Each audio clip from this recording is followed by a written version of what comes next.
Here I am in my Microsoft Office homepage, where all the familiar Microsoft products that help us so much in education are available to us in the online version at the click of a button.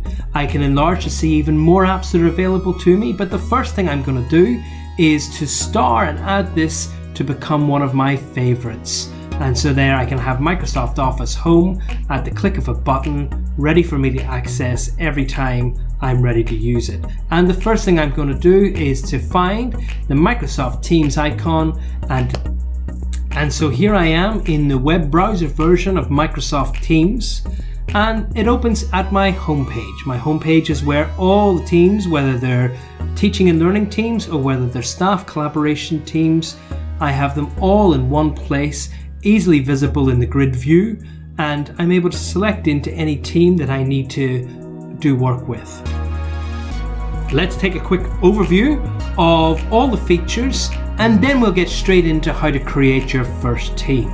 So I like to call this the navigation bar down the left hand side, and this allows me to be able to check what activities. That little red button tells me that I have at least 2 new notifications that require my attention. Okay, I'm able to go into the chat feature. On my tenant, this is set up with teachers only, and so the teachers can communicate to teachers through the chat function. Again, this is my main home button. It brings me back to my Teams page at each time. By clicking on that, it brings me out to my home page and my home hub where all my teams are. I'm able to have an overview of all the assignments that I've set for my students for each of the classes simply by clicking on assignments, and we'll have more time to reach into all of these.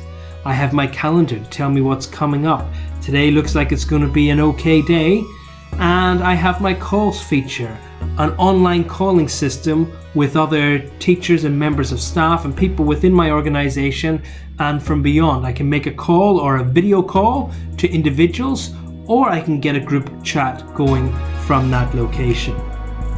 And here I have my files and my ability to link my OneDrive with this account, and also to link in other file storage such as Google Drive and other well-known storage providers. So you can have all your files there at the click of a button, ready to go. You don't have to choose one over the other, have it all. If this is your very first time using Microsoft Teams, then you have a choice. If it is a shared computer, you're probably going to want to use this in the browser and load it up in the same way that I've said each time.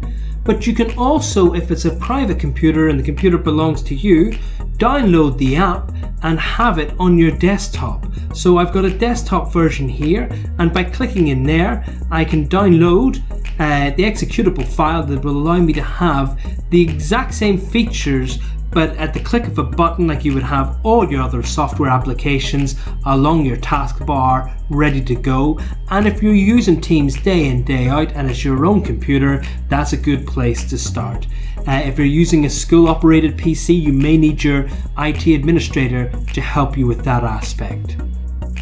Okay, so it looks like we're just about ready to start to make our very first Microsoft team. In order to do that, I'm going to go and make sure that I'm on my home page by clicking on the Teams icon. And if I have Teams already, they will appear here each time. But if you're starting to use Microsoft Teams for the first time ever, yours might be a little bit blank, but we'll soon change that. So we're going to join or create our first team by selecting on this icon up in the right hand corner. And when I click on that, I'm directed to 2 options. I will have the option, of course, to join teams in the future, but for now, I'm going to create a brand new team. So I've created my team, and I'm being given an option. And again, don't worry too much about this at this stage. There are variations in the reason why you would use different teams, and that has got to do with the level of notebooks that are distributed with your team. But for now, we're going to set up a test team just to get used to some of the features. And I would advise that if it's your first team, set up a test team and you can play about with the features and really get into using it. So my team is set up and ready to go. I'm not going to add any students or teachers at this stage because I just want to get familiar with the different aspects. And there we have it. We have our very first Microsoft team ready to go, and that took us about 10 seconds to set up the team. In the background, Microsoft are doing all their magic to set up all the files and structures, but our team is set up in a very short space of time and we're ready to go to the next part. So here we have our brand new team ready to start using some of the features and to populate some of the content that we can use for learning and teaching.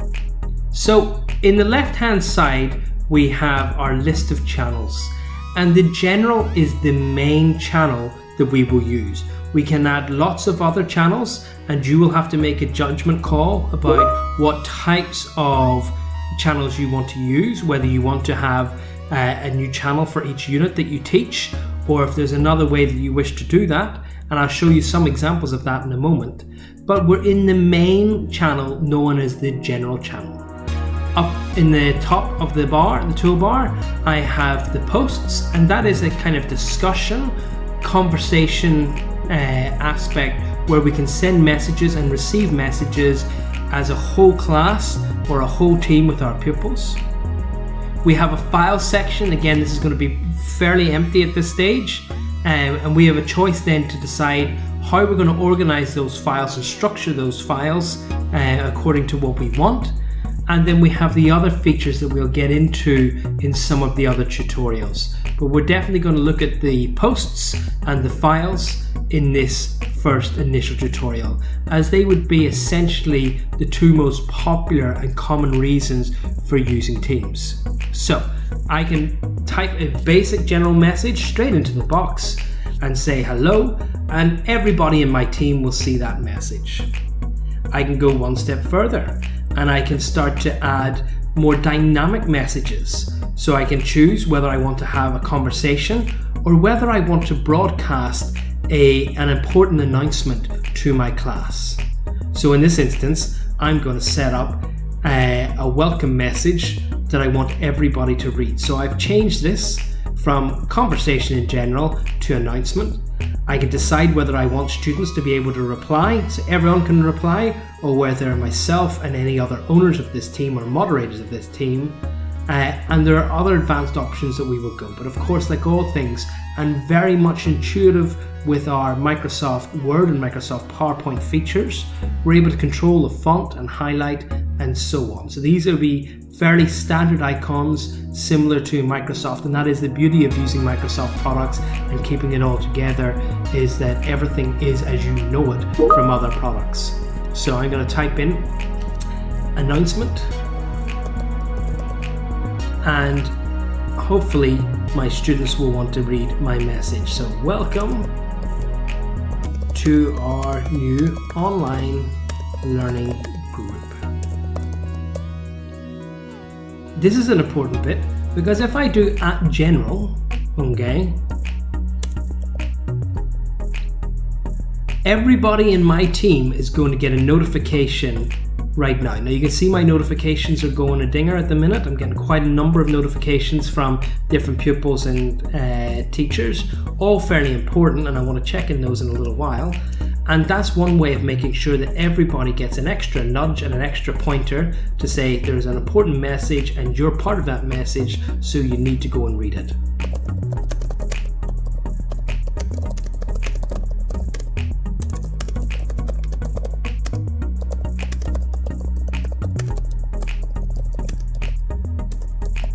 Okay.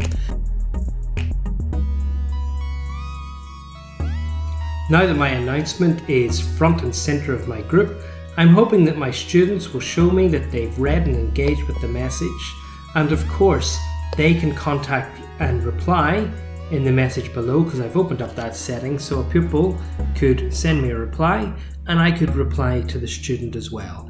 Each time, very quick way of doing that is just to type the reply straight away and send it using the paper airplane. So you're sending that message right the way down. Over here, you'll see a lot of icons that we're starting to see, and these are very, very important for getting the most out of this post and discussion channel. So I'm able to, again, format my message, give me a lot more options in terms of setting an announcement or deleting a draft and so on. And equally then, I'm also able to use things like attaching a file. So I can attach something that I've previously uploaded, or if I cancel out of that, it will allow me to attach a document from my computer. And this is probably where it's going to come into its most if we're getting started. But if we're in the fortunate position of having all our documents and files already in OneDrive and Google Drive, we'll be able to use those. But I'm going to upload a document from my folders, and I'm going to go into upload a document called Top Tips for Teams. Seems like a pretty good one to start with. And so I upload that. I'm going to put it into my folder called Class Materials, and I'm going to upload the first file. And you can see the status bar as it uploads. And when it's ready to go, I'm able to send to my class.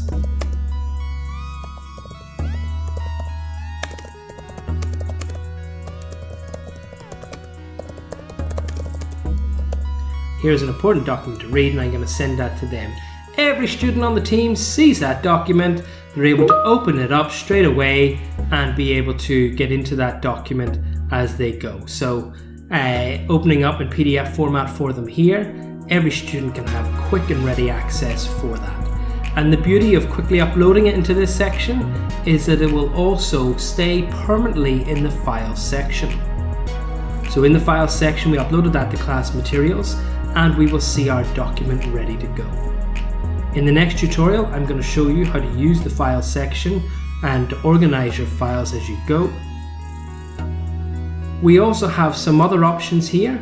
I may wish to use some of the emojis, and this time we're going to have a dancing monkey, and I'm going to say, have a great weekend, everyone. Okay, so we're able to use all the things that pupils and students interact really well with in terms of that. And again, if you wish and you have the option to allow these or to stop it, my best, my favorite, bit of Bart Simpson, schools out. Okay.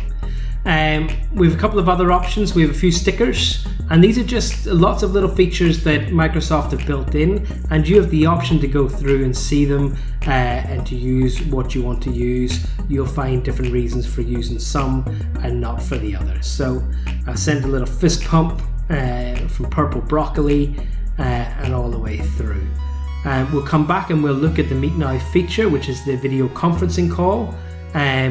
But one of my favorite features, and this is well worth having a look at, is that you can send praise to students in your class. So by clicking on the praise button, I can add in a pupil's name, I can add a personalized note, and I can submit that